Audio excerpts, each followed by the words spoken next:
The control room is dark. It's always dark.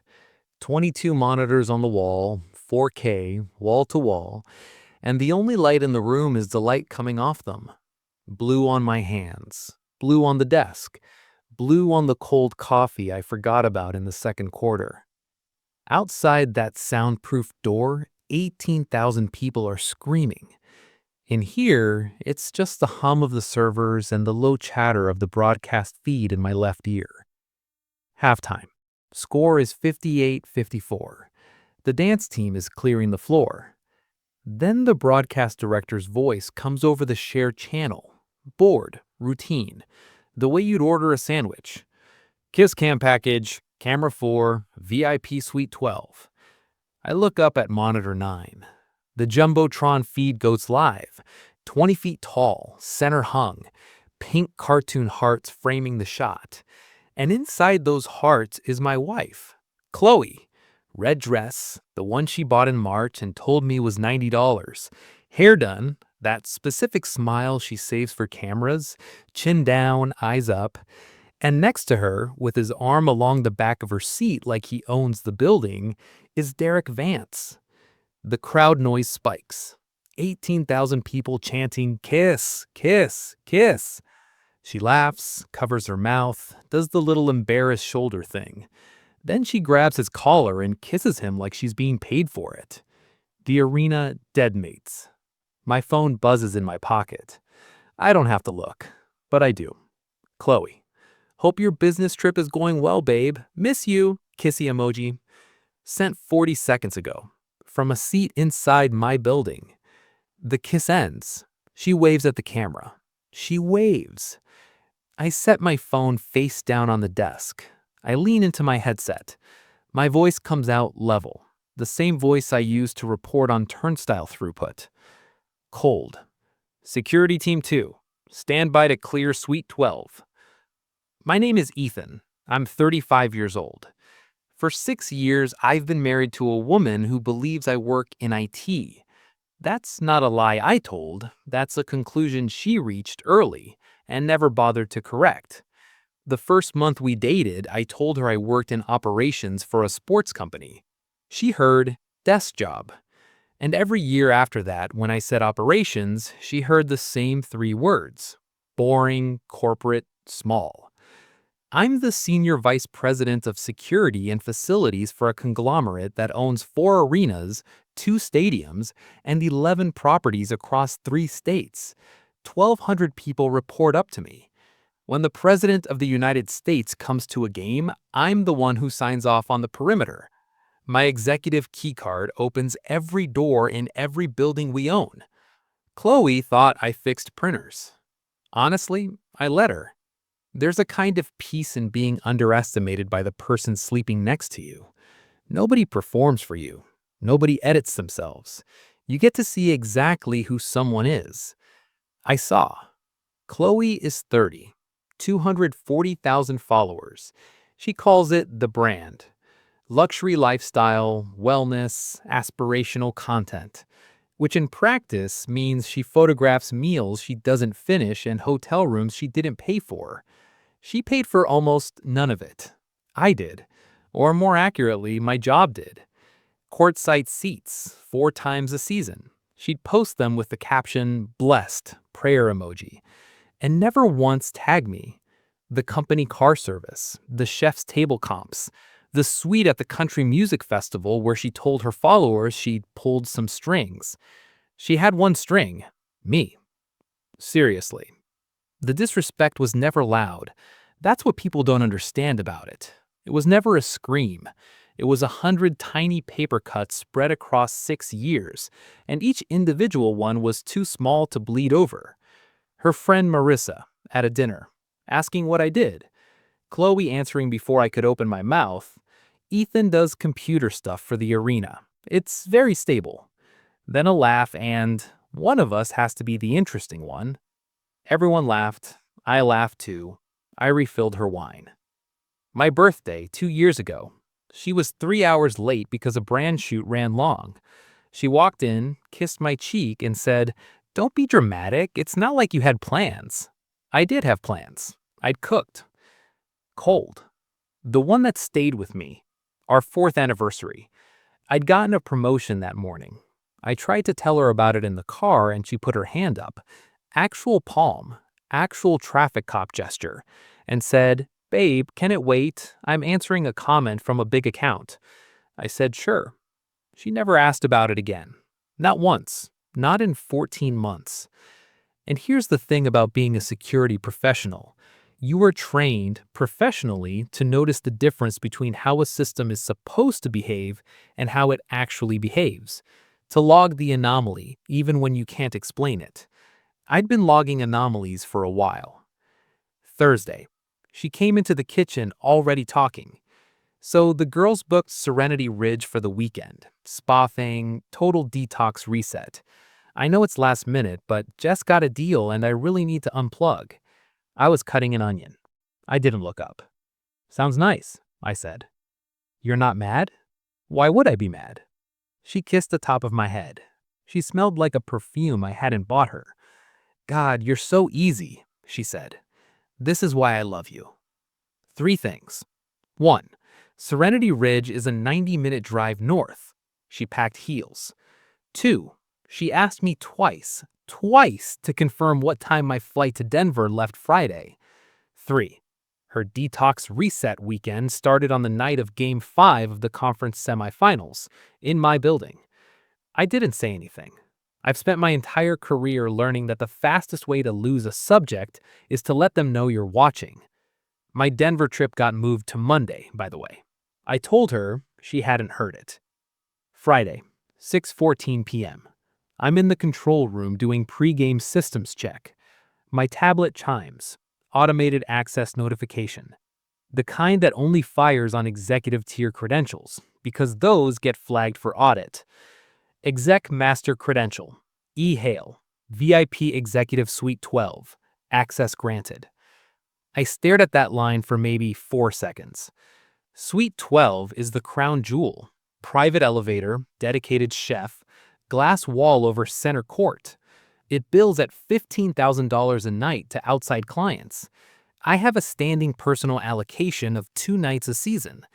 I had not used one, and I was sitting 300 feet away. I pulled camera bank 4 onto monitor 6. Cold. The elevator doors open on the suite level. She steps first. Red dress. She's holding her phone up, filming herself. Doing the walk. The one slow. The one for the camera. And then a hand comes into frame and takes hers. Derek Vance. 6'2", tan in February, teeth like a rental car commercial. We went to the same university. He beat me for a scholarship interview in our junior year by telling the committee I'd plagiarized the paper. It wasn't true. It didn't need to be true. It just needed to be said in the room I wasn't in. He's a venture capitalist now. Of course he is. I watched them go in. I watched him put his hand on the small of her back.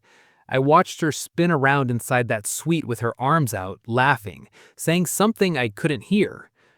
People ask what that feels like. It didn't feel like breaking. It felt like a diagnostic completing.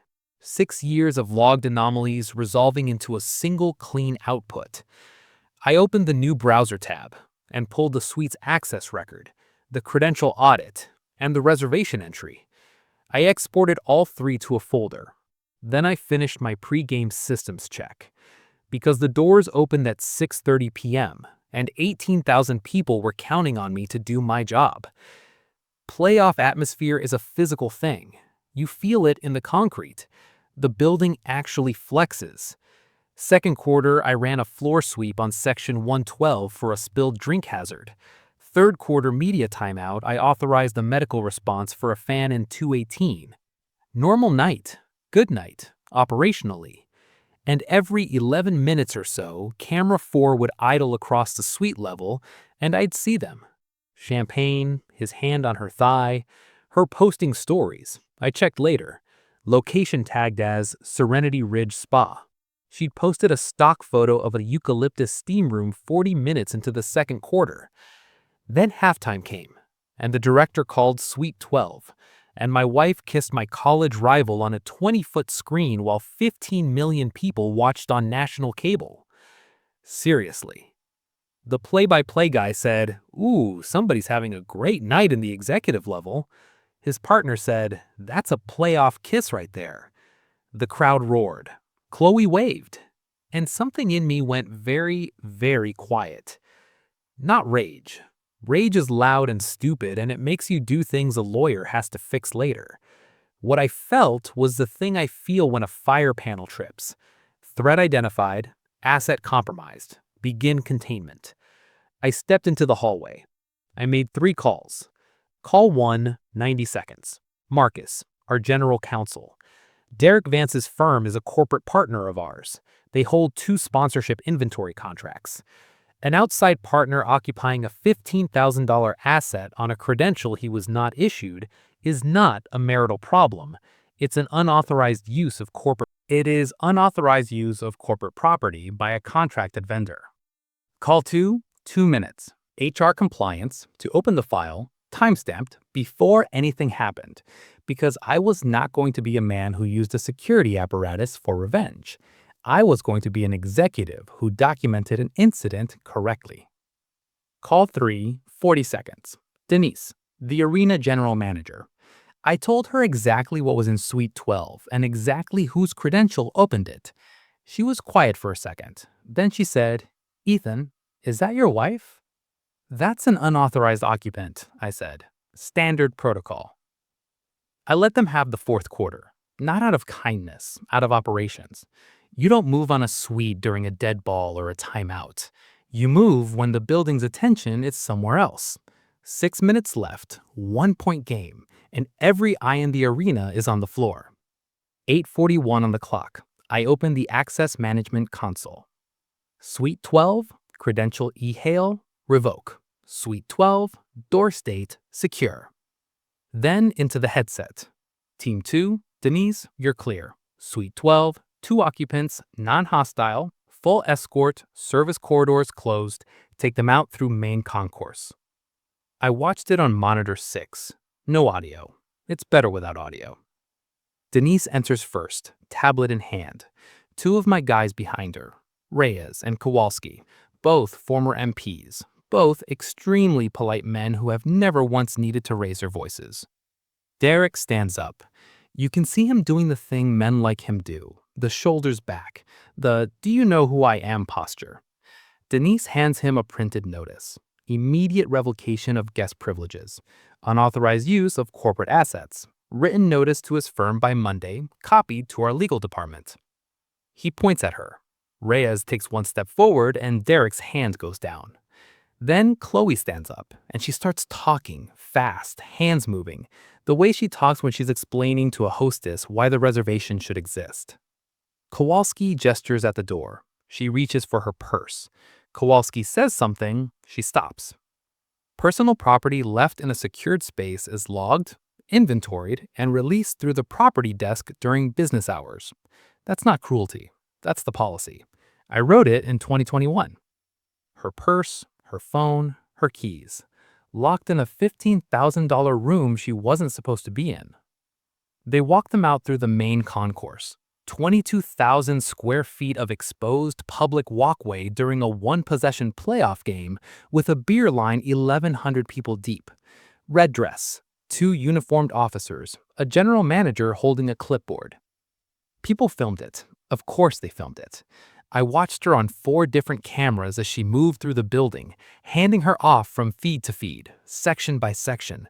It's called a camera relay. We use it for lost children and credible threats.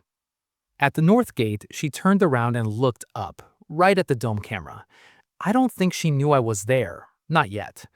Then the doors closed behind her and she was outside, on the wrong side of the glass, in April, with no phone. We won the game. 104-101. Great finish, honestly. The clip was up before the arena was empty. By 2 a.m., the Kiss Cam had 4 million views. By noon, it had crossed 60. Somebody found her spa post. Somebody else found the concourse video. Somebody put them side by side with a caption I won't repeat. Her brand deals were gone in 72 hours. Wellness companies don't want a face people associate with the word eucalyptus as a punchline. She got to a friend's phone around midnight and called me 40 times. Then she went home and I wasn't there. I was in my office. She figured it out around 1 a.m. Texted from that borrowed phone. "Were you at the arena?"